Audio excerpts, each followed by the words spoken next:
The golden rule in photography is to keep the subject in focus. But if you've ever tried to photograph anything fast moving, like a racing car or even your dog, you'll know this is often easier said than done. For the Israelites in the Old Testament, things also went wrong when they lost their focus on God. So we find the prophets encouraging them to reset their focus. An awe-inspiring picture drove the prophet Isaiah's message. In the year that King Uzziah died, I saw the Lord sitting upon a throne, high and lifted up, and the train of his robe filled the temple. Holy, holy, holy is the Lord of hosts. The whole earth is full of his glory. What does glory actually mean?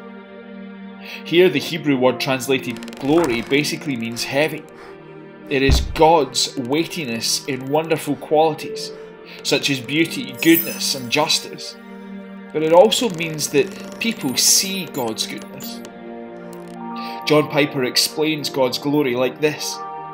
The glory of God is the manifest beauty of his holiness. It is the going public of his holiness.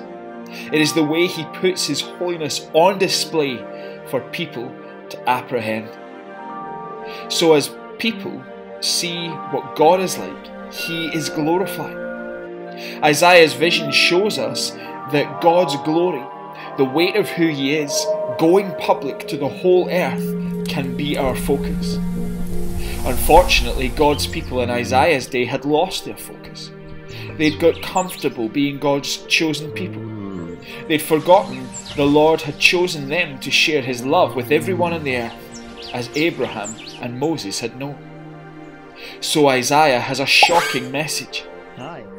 There would be a day when Egypt, the land where the Israelites lived in slavery, and Assyria, their current enemies, would worship God together with Israel.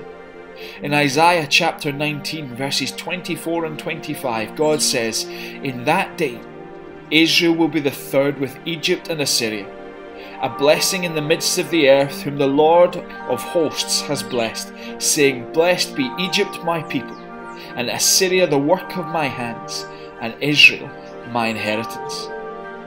Isaiah's prophecy shows us there are no barriers to God's love. By bringing together former enemies, God reveals what he is like. Like Isaiah called his hearers to, we can set our focus on the beauty of the Lord.